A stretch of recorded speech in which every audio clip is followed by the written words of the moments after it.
Bienvenue dans l'émission Saveurs divines. Cette bonne nouvelle du royaume sera prêchée dans le monde entier pour servir de témoignage à toutes les nations. Alors viendra la fin. Ce pain céleste vous est présenté par Immaculée Niraneza.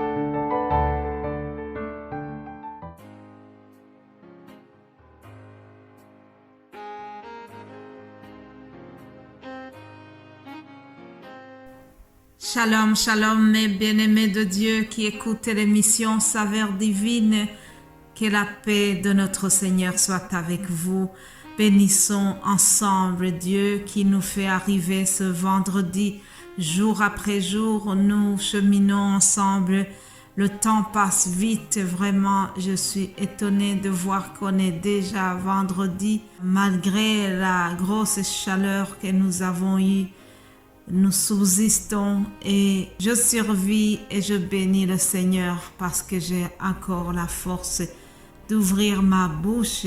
Ma voix peut porter jusqu'à vous malgré la faiblesse physique, mais ma personne intérieure est forte. Alléluia. Malgré l'apparence physique qui est fatiguée, mais l'être intérieur se renouvelle chaque jour. Et je bénis Dieu pour cela. Alléluia. Hier, nous avons vu que nous devons revêtir de Christ. On termina cette semaine. Je garde ce titre. Revêtons-nous de Christ. Nous avons déjà vu que lorsque nous sommes revêtus de Christ, nous marchons loin des querelles.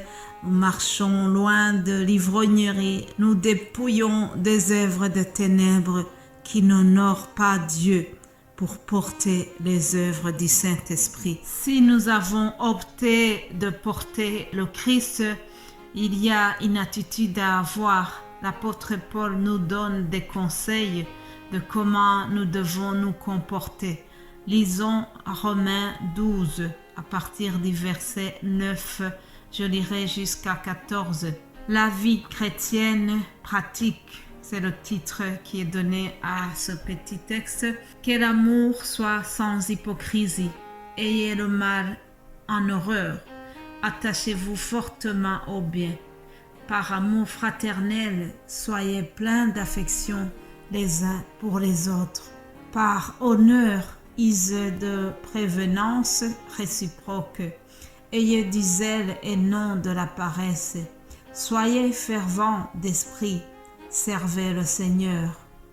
Réjouissez-vous en espérance. Soyez patients dans l'affliction. Persévérez dans la prière. Pourvoyez aux besoins des saints. Exercez l'hospitalité. Bénissez ceux qui vous persécutent. Bénissez et ne maudissez pas. Ah, chers amis, voilà quelques conseils que Paul vient de donner à ceux qui ont choisi, à ceux qui ont opté de revêtir de Christ. Il y a plusieurs conseils qu'il vient de nous donner. Que l'amour soit sans hypocrisie. Mais bien-aimés de Dieu, la Bible nous donne des commandements. Nous connaissons les 10 commandements.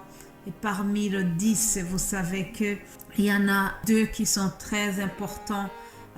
Jésus a rappelé souvent à ses disciples que le commandement du fait qu'il devait aimer Dieu avant toute autre chose, mais aussi il a dit que aimer son prochain, c'est aussi un commandement qui doit s'attacher à celui-là.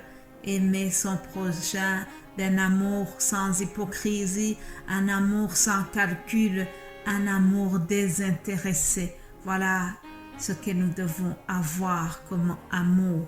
Et nous devons avoir le mal en horreur, détester, refuser, fuir tout ce qui est mal. Nous devons plutôt nous attacher au bien. Autre chose, l'apôtre Paul nous demande d'avoir beaucoup d'affection les uns des autres. Vous savez, les enfants de Dieu doivent être marqués par la compassion, l'affection les uns les autres. Si les gens du monde sont solidaires, si les gens qui se rencontrent dans les cafés sont solidaires, alors pourquoi est-ce que nous, en tant qu'enfants de Dieu, si nous sommes dans une même église, si nous sommes dans le même Seigneur, nous devons vraiment être pleins d'affection les uns les autres et que ça soit sans hypocrisie. Autre chose que Paul nous conseille ici, il nous demande d'être patients dans l'affliction. Soyez patients dans l'affliction, chers amis. Si nous sommes éprouvés, si nous sommes malades, si nous sommes dans la tristesse, dans les épreuves, nous devons être patients. Que cela ne nous fasse pas abandonner Christ. Persévérons dans la prière. Notre persévérance va déterminer le degré de notre attachement pour Dieu. La manière dont nous sommes patients, la manière dont nous persévérons, la manière dont nous résistons dans l'épreuve va déterminer notre engagement envers le Seigneur. Que Dieu nous aide, que nous puissions être patients et persévérer dans l'affliction. Au verset 14 de ce que je vous ai lu, il est aussi dit que nous devons bénir ceux qui nous persécutent. Bénissez, ne maudissez pas. Un exercice très difficile, chers amis. En tout cas, pour moi, ce fut difficile. J'ai appris à bénir. J'ai appris à ne pas maudire ceux qui m'ont maudit. Mais ce n'était pas facile. Mais je suis arrivée, chers amis. Ce n'est pas pour me vanter. J'ai dû faire un effort pour ne pas me venger, pour ne pas faire du mal à celui qui m'avait fait du mal. Ce n'est pas que je n'avais pas aussi des moyens pour faire le mal, mais j'ai refusé parce que c'est le commandement du Seigneur. Puisque j'ai opté de revêtir de Christ, ayez les mêmes sentiments que ceux qui étaient en Christ. Lorsque nous sommes animés par les mêmes sentiments que le Christ, nous ne devons pas maudire ceux qui nous maudissent. Plutôt, nous devons bénir. Oui, chers amis, il est possible de le faire. Étienne, avant de mourir, il a prié pour ses bourreaux. Il a demandé à Dieu de les pardonner. Étienne, premier martyr, vous allez voir ça dans les Actes des Apôtres, chapitre 7, c'est l'histoire d'Étienne, premier martyr, un homme qui a été formidable, un homme qui a réussi à bénir ceux qui le persécutaient. Jésus-Christ a fait le même à la croix. Vous savez que aussi, avant de mourir, il a prié pour ceux qui l'ont crucifié. Il a dit, Père, pardonne-leur. Voilà l'attitude que nous devons avoir si nous nous revêtons de Christ, chers amis. Ne rendons à personne le mal pour le mal. Recherchez ce qui est bien. Recherchons ce qui est bien devant les hommes. Et comme disait encore une fois l'apôtre Paul, il dit, s'il est possible, autant que cela ne dépend de vous, soyez en paix avec tous les hommes. Ne vous vengez point, mais laissez agir la colère, car il est écrit à moi la vengeance. Alléluia, à Dieu la vengeance, chers amis.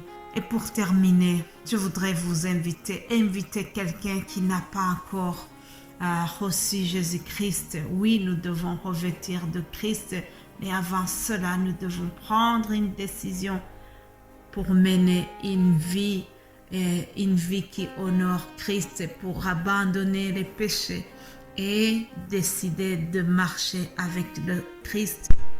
Deuxième épître aux Corinthiens, chapitre 6, il est écrit au verset 2, car il dit, au temps favorable, je t'ai exaucé, au jour du salut, je t'ai secouru. Voici maintenant le temps favorable, voici maintenant le jour du salut. Chers amis, aujourd'hui c'est encore un temps favorable. Aujourd'hui, plusieurs serviteurs de Dieu enseignent, ils vous appellent, ils nous demandent de suivre le Seigneur. Et les gens négligent cela. et pourtant il y aura un jour où ça ne sera plus possible. Aujourd'hui, c'est le temps favorable. Profitez-en si vous n'avez pas encore décidé pour le Christ, c'est le moment. Voilà, chers amis, je termine vraiment en vous invitant à prendre une décision pour Christ si cela n'est pas encore fait. Passez un excellent week-end. Que Dieu vous bénisse abondamment. À lundi.